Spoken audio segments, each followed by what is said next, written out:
Jadi ya sisi lain lagi dari postmodernisme kultural ini adalah apa ya, antusiasme kadang-kadang berlebihan terhadap pluralisme, terhadap ya, orang suka membedakan pluralitas dan pluralisme. Pluralisme adalah sikap yang mencoba menghargai pluralitas. Kalau pluralitas itu fakta bahwa kita semua berbeda, gitu kan ya. Kalau pluralitas itu fakta bahwa kita semua memang berbeda, selalu ada banyak bentuk di situ. Tapi sikap-sikap yang mencoba menghargai dengan berbagai sudut pandang, menghargai pluralitas itu dari berbagai sudut pandang, itu yang bisa disebut sebagai pluralisme. Ya, jadi pluralisme ini memang ditekankan oleh postmodernisme. Saya kira lebih dari era-era sebelumnya gitu.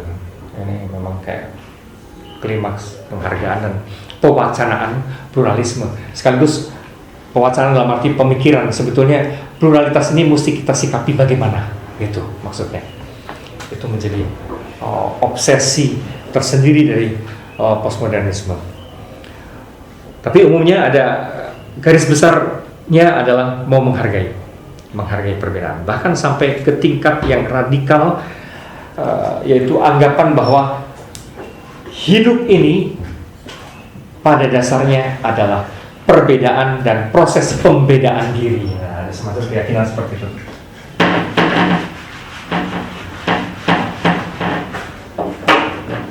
Ini pluralisme itu sampai ke tahapan sekarang ini, ke klimaksnya adalah berbagai bentuk pandangan ontologis, pandangan ontologis dan ilmiah.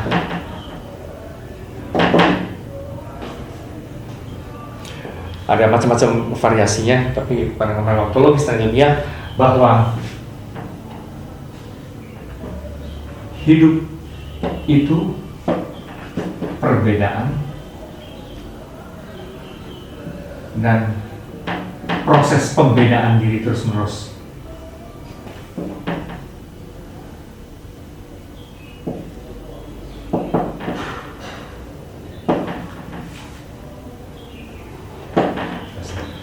Lahir dan hidup adalah proses yang langsung pemecahan diri. Sebetulnya logikanya biasanya orang pakai logika pemecahan diri dari sel-sel, gitu kan ya. Bahkan pada tingkat selular pun sebetulnya kan hidup tuh dari satu membelah, gitu kan ya. Dan membelah itu kan berarti membedakan diri.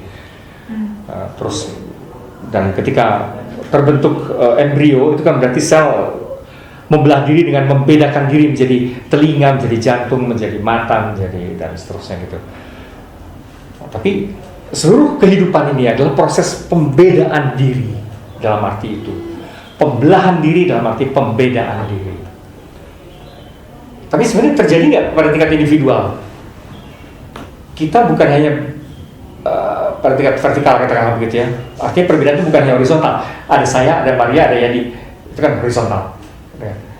Tapi bisa nggak terjadi pada tingkat vertikal? Di dalam diri saya sendiri pun terjadi proses pembedaan diri terus-menerus. Saya berbeda. Terjadi nggak? Dalam arti apa kalau terjadi? Berkembang, tumbuh. Itu kan jadi pembedaan diri dong. Secara fisik aja udah kayak gitu. Dulu saya kecil, sekarang bertumbuh, sekarang gitu kan tingginya makin tinggi, kayak gitu. Makin tua, makin botak, itu kan berubah, gitu kan. Itu secara fisik. Tapi secara batin, secara cara berpikir segala macam juga dong. Saya yang dulu mungkin naif dan bodoh dan tidak tahu banyak hal, tapi kemudian lama-lama belajar, kayak gitu-gitu. Itu kan proses pembedaan diri terus-menerus juga. Dengan bergaul dengan makin banyak orang, itu juga membuat saya makin membedakan diri, bertumbuh terus, berubah terus. Kira-kira seperti itu. Jadi seluruh alam semesta juga seringkali lantas dipahami seperti itu. Justru hidup itu persis analog dengan si embrio ini yang membedakan diri. Seluruh mungkin tadinya juga cuma satu energi, kayak misalnya gitu kan ya. Dibayangkannya pada tingkat ontologis. Mungkin awalnya di dalam Tuhan mungkin juga cuma satu energi ya, yang ada cuma dia doang gitu ya. Tapi bagaimana kemudian ini bahasanya adalah Tuhan menciptakan, tapi bagaimana ini memecah menjadi si energi ini memecah ke dalam segala bentuk gitu kan ya. Bentuk spesies ada manusia, ada tumbuhan, ada hewan, ada bebatuan semua. Tapi bebatuan pun memecah diri dalam aneka jenis bebatuan. Tanaman pun, wah, menjadi apa? Nggak kehitung nih ragamnya. Manusia pun gitu, dalam suku, dalam apa, karakter. Setiap orang berbeda. Nah, itulah hakikatnya hidup, gitu misalnya kalau kita bicara hakikat. Sehingga orang kalau tidak mampu menghargai perbedaan itu, tidak menghargai hidup. Karena life is differences. Gitu kan ya. Hidup adalah perbedaan dan pembedaan diri.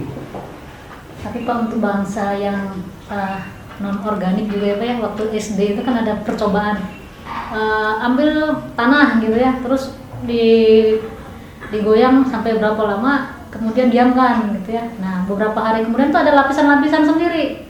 Nah jadi dan belang-belang ada batasnya sendiri sampai ke atas. Baru iya besok hari seminggu lagi tugasnya dikumpul, semuanya pada ngumpul. Oh iya hampir sama yang batu di bawah sendiri itu, pasir, humus. Juga saya pikir. Dia juga menata diri. Dengan membedakan diri. Ya, lucu ya. Air putih juga tampak indah kalau dia rusak dengan segitiga prisma itu. Oh iya. Betul. Justru rusaknya ke sebuah simetrian menjadi beragam itu malah jadi lebih indah. Menjadi lebih indah ya, betul. Ya itu semua memperlihatkan dalam banyak fasad gitu kan ya. Bahwa hidup itu, hakikat hidup adalah perbedaan. Sehingga kekehan gitu untuk berkutat menyamakan ya, semuanya dan tidak tahan pada perbedaan itu. Ya apa kalau mau disebut sikap childish barangkali ya, kekanak-kanakan, ketidakmatangan barangkali sebenarnya. Gitu. Oh satu rambut dengan rambut lain dari hidup dalam diri kita pun beda kok.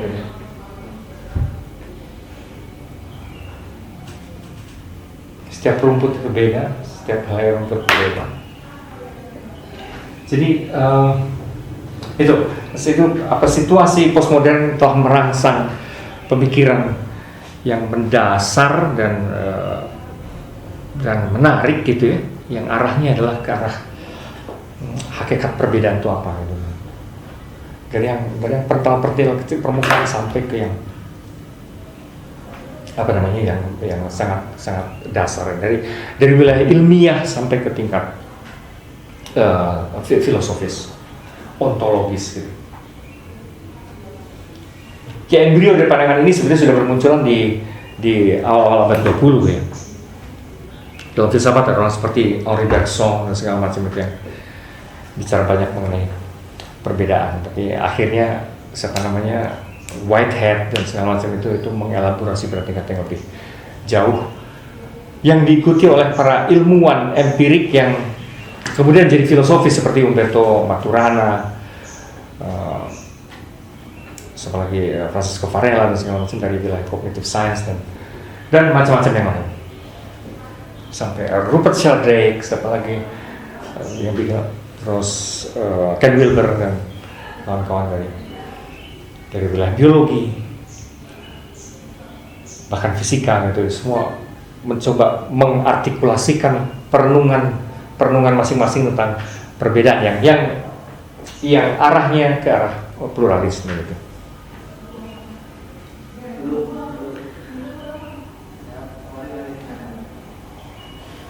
Nah, tapi bersama dengan ini,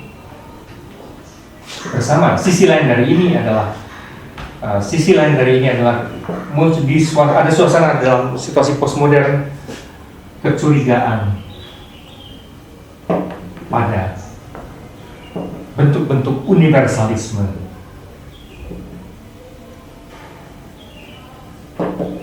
Kadang-kadang juga sampai ke ekstrim yang tidak proporsional gitu kecurigaan ini.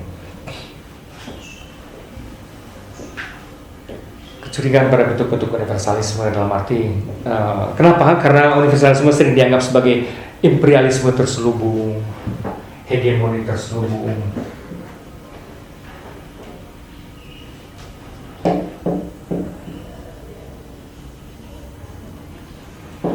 Imperialisme atau dominasi, imperialisme atau dominasi terselubung gitu. Ya istilahnya sih bisa macam-macam, kira-kira kayak gitu penyeragamannya.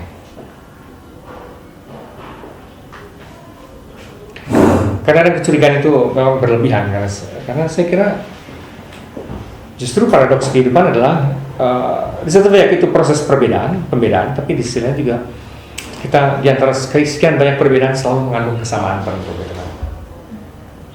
Maka kita selalu bisa dari sisi tertentu sebetulnya mengklaim atau sampai pada tataran-tataran yang bisa kita sebut sebagai universal. Itu selalu dimungkinkan karena kita selain berbeda juga sama sih. Selalu itu repotnya kalau berhadapan dengan kehidupan yang pada level yang lebih dalam, selalu ada paradoks seperti itu. Kita semua berbeda, tapi sekaligus juga sama. Nah, pada titik kesamaan itu sebetulnya kita selalu bisa menarik prinsip-prinsip universal. Masalahnya soal prosesnya. Seringkali yang dikritik dalam postmodernisme adalah prosesnya. Dulu memang banyak hal yang universal itu lahir dari refleksi filosofis barat ya. Sehingga memang cepat sekali muncul kesan segala hal yang barat kok jadi universal gitu loh.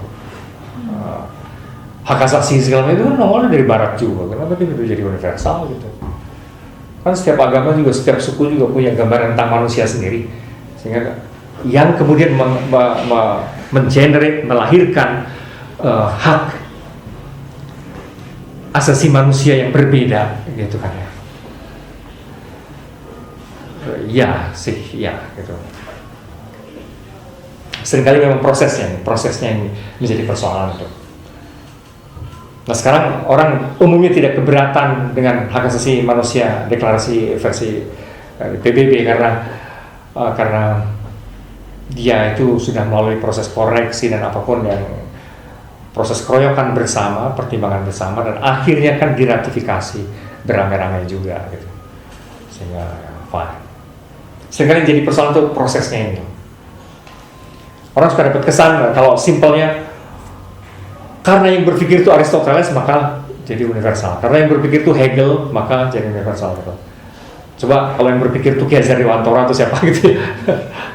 Atau Confucius atau siapa gitu yang bukan barat. Susah untuk jadi universal. Ada sih konstelasi ketidakadilan kultural dalam hal itu ada, pernah sangat kuat dalam atmosfer modern sampai sekarang masih berjalan. Tapi saya kira itu tidak mesti mensirnakan segala kemungkinan lahirnya prinsip-prinsip universal. Karena pada waktu saya pernah cerita ya, naluri anak-anak kan juga gitu. Pada anak-anak itu naluri universal untuk menganggap semua sebagai kesatuan, sebagai bagian dari saya dan tidak peduli pada perbedaan apapun. Saya kira itu signifikan loh. Itu bukan hanya fase kanak-kanak gitu. Ketika seseorang sudah tumbuh menjadi agak lebih dewasa, lantas orang memang selalu waspada gitu kan. Agama lu apa, suku lu apa, dan segala macam itu tiba-tiba mulai ada gap gitu kan. Status sosial lo apa gitu. Lu mah orang kaya gitu kan. Gue mah orang miskin. Nah, tiba-tiba ada sensibilitas yang rada aneh.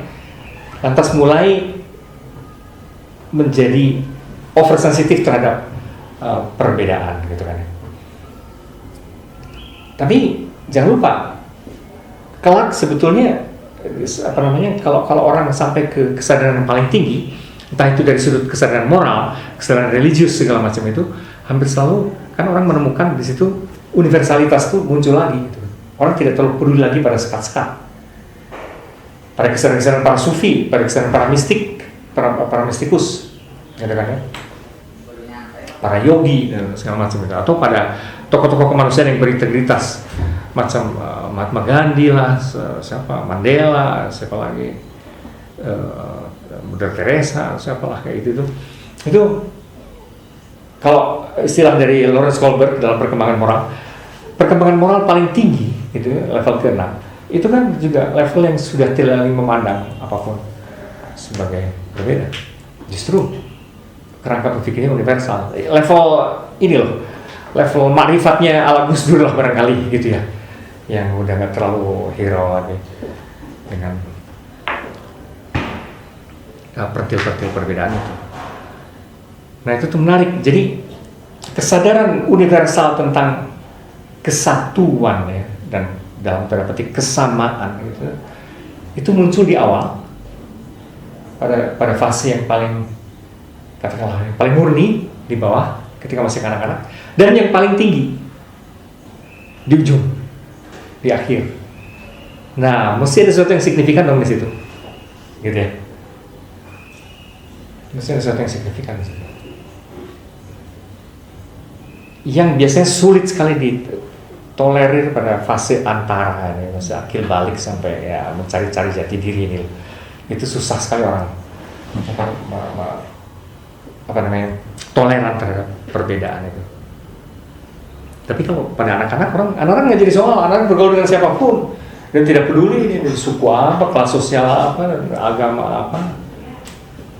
Tapi ketika anak-anak nih, biasanya sih kalau sudah ya di negeri ini agama itu, tapi saya kira di dunia ini umumnya, di negara maju enggak ya, tapi di negara-negara berkembang itu umumnya agama ya. Ketika kesadaran agama tumbuh, di situ mulai retak gitu justru. Kamu agamanya beda sama saya, dan itu mulai menjadi persoalan lebih gawat lagi ketika kalau ternyata akhirnya pacaran gitu kan ya, dengan yang berbeda agama. Itu menjadi kesannya seakan-akan lebih parah lagi situasinya.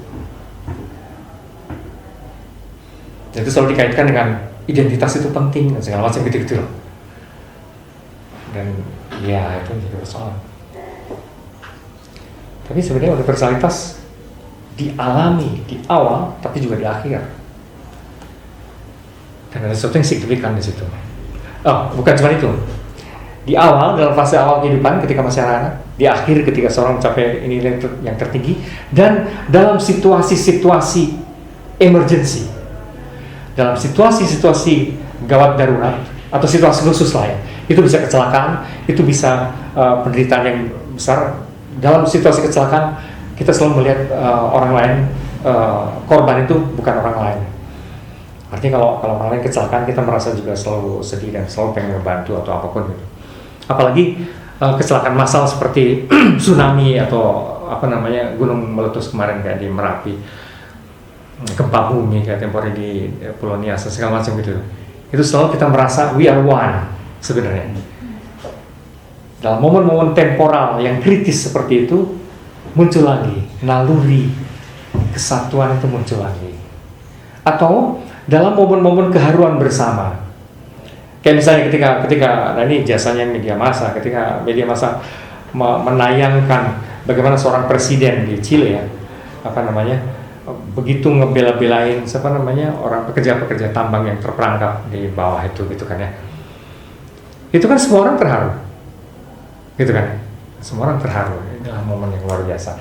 Semua orang pada momen itu seperti disatukan.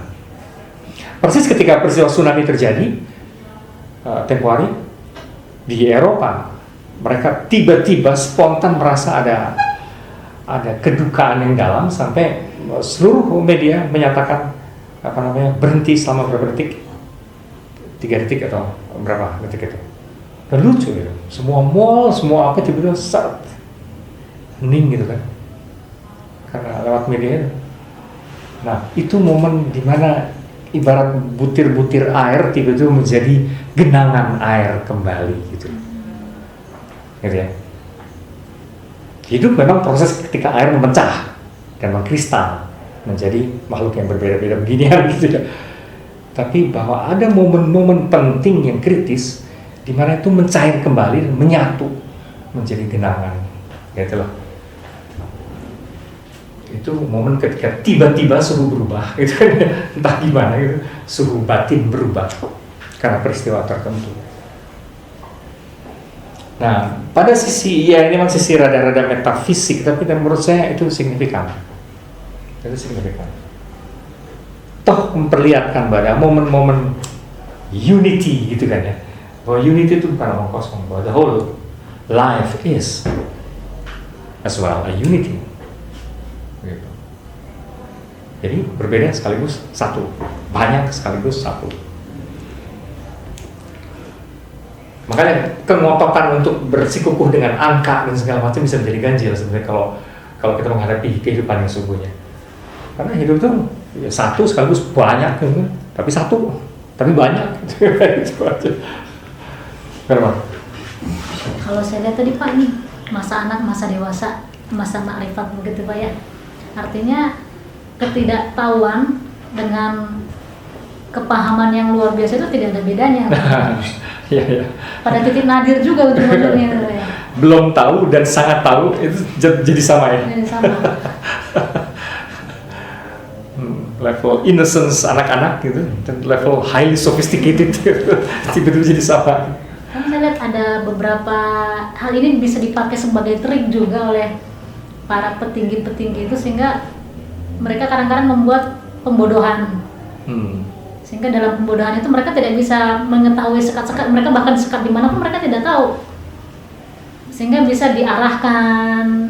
Karena memang ketidaktahuan itu tidak ada bedanya juga dengan yang paham benar. Tapi justru yang nanggung-nanggung itu yang ya memang dia tahu sebagian dan dia hanya berdiri pada satu kaki gitu. Yang selalu repot adalah fase tanggung ini loh, fase antara, fase pencarian jati diri, akil balik dan segala macam itu selalu repot. Karena kan saya dulu juga ada guru bilang gitu, kalian ini diam ini berarti tidak mengerti sama sekali atau paham sama sekali. Ya kira-kira gitu kan. Jadi kalau di masa lalu itu di fase-fase antara itu selalu ditandai dengan ritual ya. Ya, ya. Fase-fase gawat sih soalnya.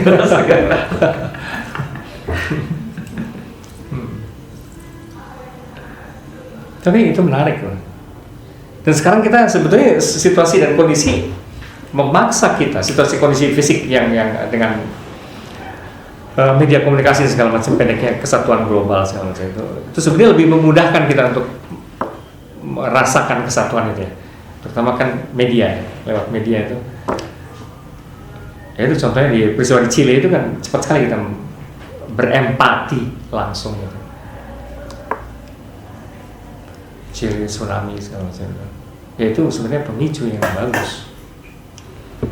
Sekarang itu kan hampir segala peristiwa tragis di belahan bumi manapun menjadi peristiwa kita gara-gara itu, gara-gara media yang dulu hampir tidak dibuktikan. Gara-gara Arab lagi bergolak, nyulam. Nah, itu juga satu fenomen kan, cepat sekali gitu. Dan ini thanks to Facebook. Ya, Facebook ya. Ya segala bentuk Facebook, Twitter atau apapun itu tuh ternyata mempercepat Penggalang massa, kumpul di mana gitu. Sampai negara pun harus menutup akses ke sana. Ya. Karena itu tiba-tiba itu apa ya? Itu ya, militer dan segala macam harus bermain di situ gitu kan, meskipun awalnya juga.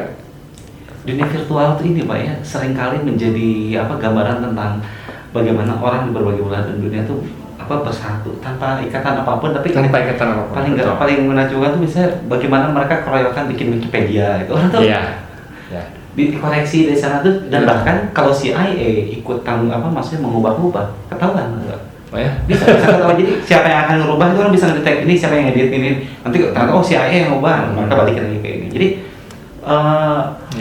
terus kayak fenomena ini apa namanya perusahaan-perusahaan tuh banyak yang ketika mentok gitu ya. Dulu orang menjaga rahasia perusahaan karena jangan di-share. Sekarang mereka ketika mentok mereka share ke publik. Ada perusahaan pesawat, ada perusahaan tambang yang kayak gitu. Mereka, ini saya punya peta lama, nggak tahu bacanya gimana. Di share di internet terbuka.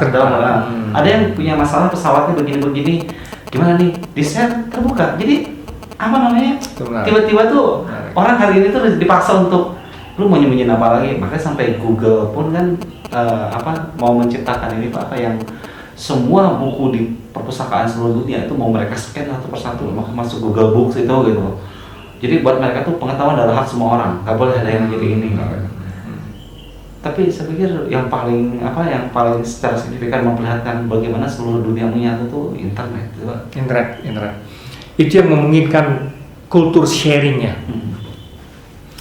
Tadinya sharing yang terbatas kan, sedikit, lama-lama sharing apapun. Nah sharing itu persis memperlihatkan that we are one.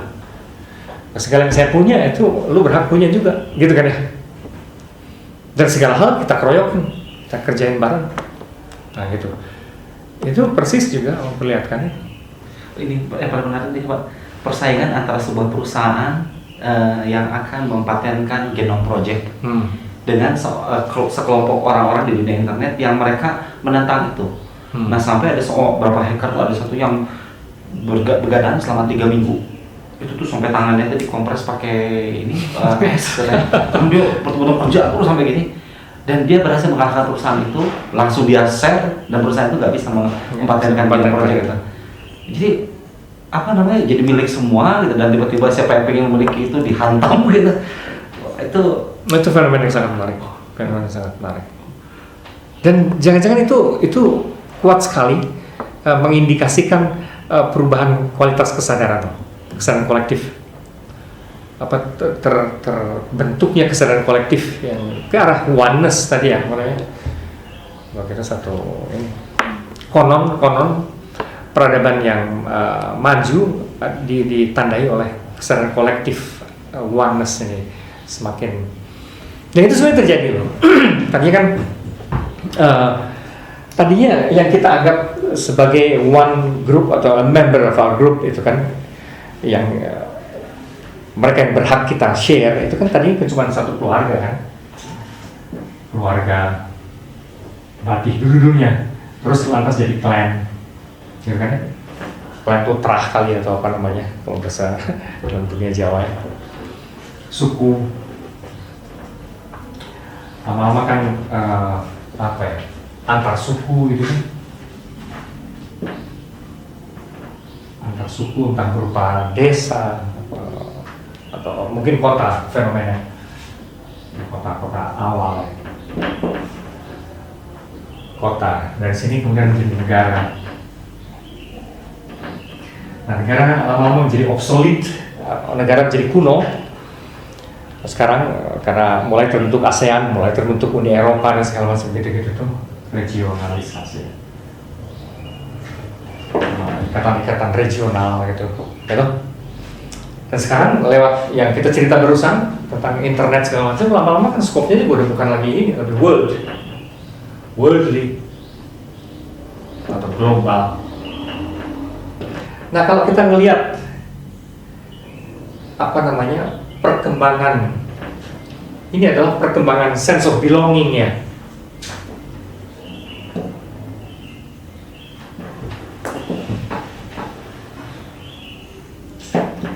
Keterikatan pada kelompok gitu ya. I belong to a certain group gitu kan ya. Sense of belonging itu kan makin lama makin luas.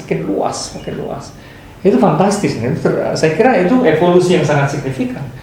Ini sekaligus evolusi kesadaran. Perkembangan sense of belonging ini sekaligus adalah evolusi kesadaran yang menurut saya sekaligus peradaban, menunjukkan evolusi peradaban.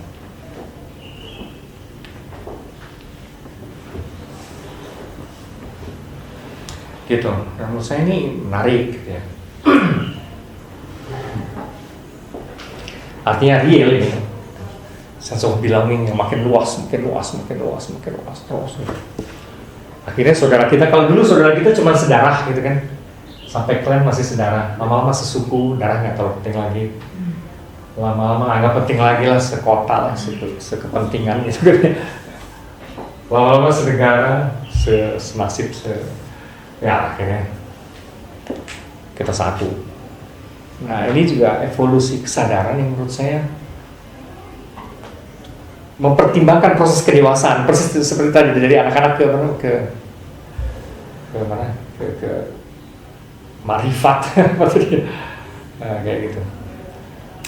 Cuman pada skala yang lebih besar gitu.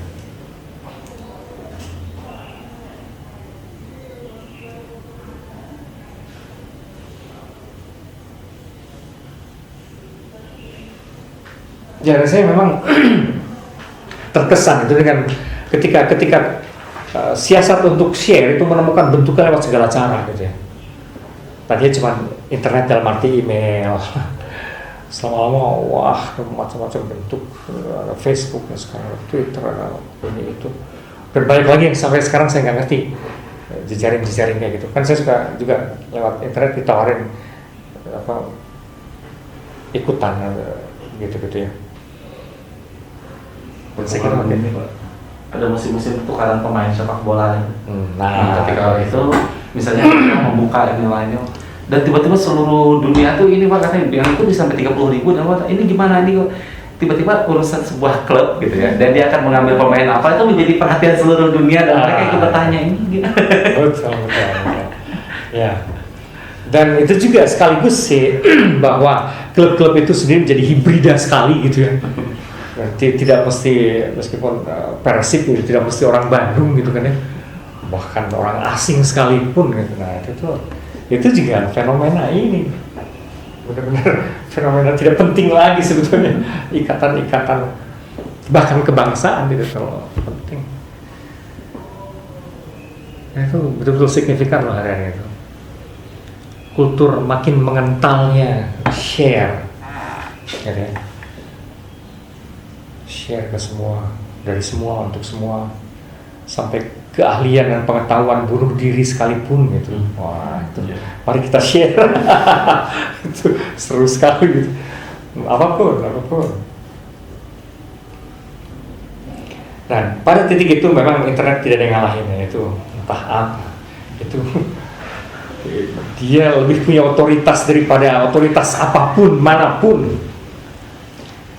Bagaimana itu? Fantastis. Dan saya kira dalam berbagai hal akan seperti itu. Ya apa namanya? Ya dulu barangkali Indonesia atau apa reformasi terus merayap pada momentum yang tepat, kemudian Mesir terus sekarang terus wah mengejalak mana-mana itu. Dan menurut saya itu side effect atau bahkan efek langsung sih saya kira dari kultur share yang makin gila-gilaan. Oke, ini jadi pluralisme selalu berada dalam tegangan dengan sense of unity ya. Pluralisme itu makin jalan, tapi juga sense of unity itu juga sama jalan.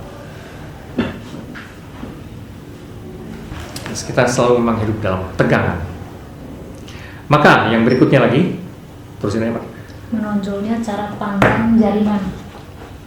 Ketika cara pandang sistemik tidak lagi ditekankan, meski tak akan pernah hilang juga, pola-pola hubungan kini lebih dilihat sebagai jaringan, di mana semua terkait dengan semua dengan berbagai cara.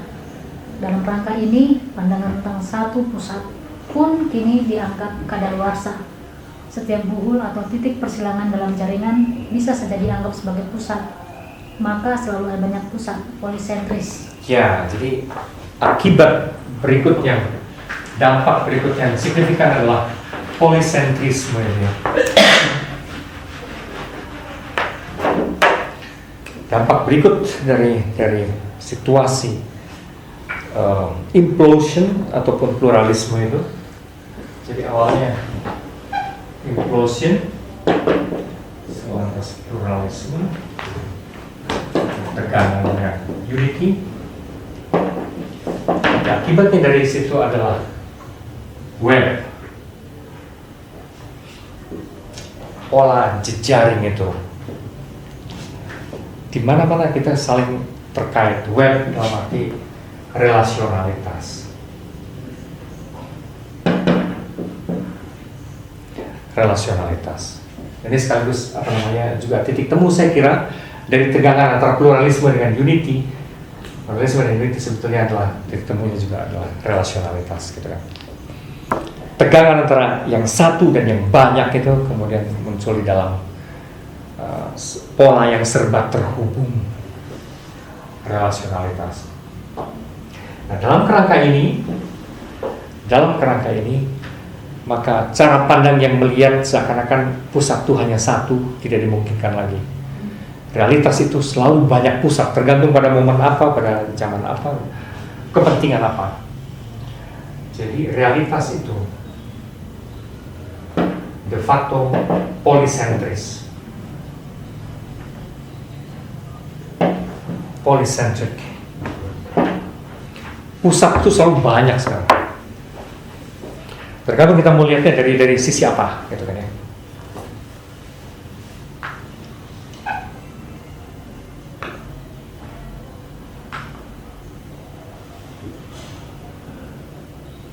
Artinya negara-negara atau suku-suku atau masyarakat apa yang dulu dianggap pinggiran pun lantas dari sisi tertentu menjadi pusat. Ketika para teroris akhirnya betul-betul mengubah setelah WTC diruntuhkan gitu. Dia bisa kita lihat sebagai pusat, bukan Amerika sebagai pusat politik. Dia menjadi pusat politik. Karena seluruh isu politik berpusat pada fenomena terorisme. Pusatnya dengan demikian adalah terorisme ini, gitu. Pusat konstelasi politik dan pergerakan politik. Kita tidak lagi bisa melihat secara naif pusatnya adalah Amerika dan atas Eropa. No. Terorisme ini pusatnya. Mereka tuh semua tuh seperti dikelola, akhirnya dikendalikan oleh gembong-gembong terorisme ini. Entah itu namanya Al-Qaeda ataupun Osama bin Laden gitu. Mereka ini jadi pusat. Tapi kalau dilihat dari kacamata lain lagi, barangkali sekarang Cina pusatnya. Kalau dari sudut pertumbuhan yang paling mengancam merangsang proliferasi pengembangbiakan persenjataan, barangkali pada titik itu Cina sekarang yang menjadi pusat. Jadi pusat itu banyak dan kita bisa melihat dari sisi apa. Dalam kepentingan mana dari sudut tertentu sesuatu bisa menjadi pusat.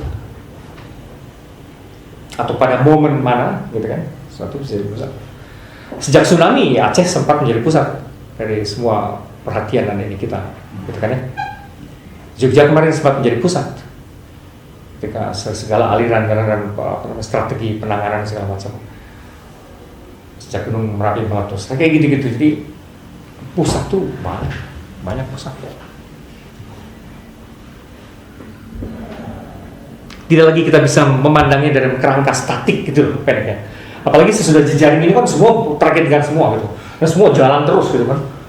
Wah, tergantung pada momen apa, dengan apa, semua bisa menjadi pusat.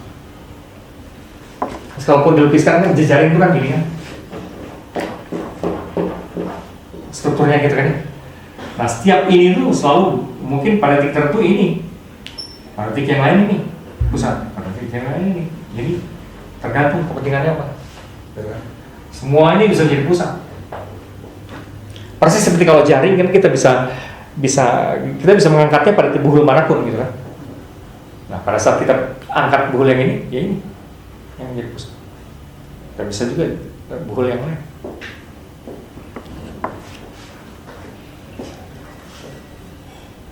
Gitu. Jadi realitas ini bagaimanapun polisentrik. Dan ini yang menyulitkan segala prediksi ke depan, peramalan-peramalan ke depan itu menjadi susah sekali karena dari sudut apa? Ini realitas bergerak terus lagi, bergerak terus.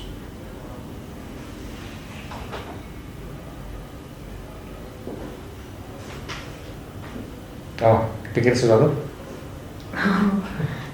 saya pikir apakah pusat ini hanya terkait kekuatan atau kelemahan juga, karena kadang-kadang kalau saya lihat tuh misalnya nih, manusia saja kalau dia sudah mulai merasa sakit, baru dia memikirkan ada bagian tubuh tertentu sebagai pusat gitu. Betul. Kalau saya nggak tahu apakah kekuatan itu sekaligus kelemahan atau sehingga dia menjadi pusat, bisa jadi mungkin pusat perhatian atau pusat kepentingan. Pusat kepentingan, maka konteksnya bisa berbeda, tapi still pusat gitu kan ya. Kayak kemarin tuh saya ngurus SIM. Saya pikir SIM itu kan berarti yang saya pikirkan tuh semua orang itu berdiri bisa nyetir, pokoknya sehat gitu ya. Tapi pada waktu ngantri itu ada yang sedang pakai kursi roda, kakinya patah-patah gitu ya. Tapi ngantri, pikir ini kenapa dikeluarkan suratnya gitu ya? Emang bisa nyetir gitu ya? Berarti tapi pusatnya cuma kertas doang. Artinya mereka ya pusatnya ya administratif, kalau mau bisa nyetir mau nggak mah bodoh lah gitu. Artinya tuh pusat. Ya pusat itu penentu ya. Tapi penentunya penentu apa, gitu kan ya? Nah itu macam-macam konteksnya. Penentunya penentu apa? Penentu kekuasaan, penentu aliran perhatian, penentu macam-macam. Penentu administratif belakang, gitu kan? Bisa juga. Tapi yang menarik saya tadi adalah itu. Bahkan dulu pusat selalu dibayangkan sebagai the center of power, gitu kan? Gitu. Tapi ternyata sekarang kita menyaksikan justru ketika suasana polisentrik, pusat tuh tidak identik dengan kekuatan dalam arti harafiah itu, gitu. Karena betul orang baru merasakan bahwa ada sesuatu dan segala macam justru ketika sakit, ketika tadinya kita nggak pernah hero sama kaki kita gitu kan, suka-suka aja gitu, pas kejeduk dan pas kebacok atau baru tiba-tiba merasa pentingnya itu kaki. Karena ada juga mengatakan tuh ada filosofi sakit begitu Pak ya, itu adalah sebuah kekuatan untuk kamu bisa bahkan mengambil perhatian dari orang lain, kamu itu sebagai pusatnya gitu. Ya kelemahan berarti gitu. Memang menarik perhatian, memusatkan perhatian. Dan dia mempunyai, sebagai pusat perhatian, betapapun lemah, dia mempunyai sistem kendali tertentu. Jadi tidak selalu mesti dibayangkan sebagai pusat tuh powerful gitu kan ya. Dan seperti dalam keluarga, ketika ada seorang anak yang paling lemah, dia bisa diam-diam mengendalikan kita semua. Gitu. Anak yang paling lemah ini diam-diam mengendalikan kita karena jam kerja kita jadi semua dapat dia acak-acak sama dia karena kita mesti memperhitungkan hampir segala program kita, misalnya terhadap kepentingan si adik itu, gitu. Segala perencanaan keuangan segala macam yang kalau saja dia tidak lemah jadi lain lagi, tapi karena dia lemah dan cacat jadi lain lagi. Oh iya, bisa. Secara apa ya? Secara seakan-akan negatif gitu, bukan negatif baik buruk. Justru karena ketidakpunyaannya, ketidakberdayaannya gitu ya, itu menyebabkan semuanya dikendalikan berdasarkan itu. Nah, mulai kan terlihat ya, postmodernisme itu betapapun kadang-kadang tampak acak-acakan atau brutal atau naif, dangkal gitu. Tapi situasi penuh tegangan dalam postmodernisme memang telah memaksa kita memikirkan banyak hal secara baru berdasarkan tegangan-tegangan ini. Dan itu segar gitu. Karena dulu tuh di dalam era modernnya semuanya tuh linier masalahnya gitu ya. Tiba-tiba sekarang kita kaitkan dengan apapun diberi cahaya lain gitu ya. Segala hal dipikirkan berdasarkan segala hal yang lain gitu ya. Itu menarik sekali jadi kemungkinan berpikir lateral istilahnya, dari segala sudut gitu, bukan lagi linier dari satu ke dua ke tiga dari manapun. Seger, dari sudut itu segar. Sekaligus tentu memancing kontroversi, dan untuk mereka yang sudah terbiasa pada arus modern, tertata, rapih, sistemik, mendasar dari kalau mau berjalan sampai ke X harus dari A, B, C, D, gitu ya, dari dasar naik kan. Itu tidak tahan biasanya. Orang-orang yang terlanjur terbentuk di alam itu, ya nggak tahan dengan segala berantakan ini gitu. Dengan segala kemungkinan yang tiba-tiba dibuka lebar gitu. Lo bisa mikir dari sudut apapun, wah itu kacau gitu kan. Masa filsafat dilihat dari sudut kimia, yang bener aja gitu. Masa filsafat dikaitkan dengan biologi gitu ya, dengan neural science, ini gimana sih? Nah, seperti itu. Atau sebaliknya, masa sih neural science, setiap hari kita membahas cognitive science ya, neuroscience dari Umberto Maturana, dibahas dari sudut fenomenologi filsafat gitu ya. Itu banyak orang di situ, teman-temannya juga merasa ganjil gitu, dan dia menciptakan istilah neurofenomenologi gitu. Jadi apaan gitu, untuk orang-orang saintis dari neuroscience kan merasa ini apa nih. Terus biasanya orang tidak tahan pada karakter lateral dan hibrida dari segala pemikiran ini, ketika semua kemungkinan dibukakan. Tapi untuk banyak orang yang memang bertualang, ini menarik sekali. Ini era yang betul-betul baru, milenium baru, abad baru. Gitu, dilemanya adalah seperti itu.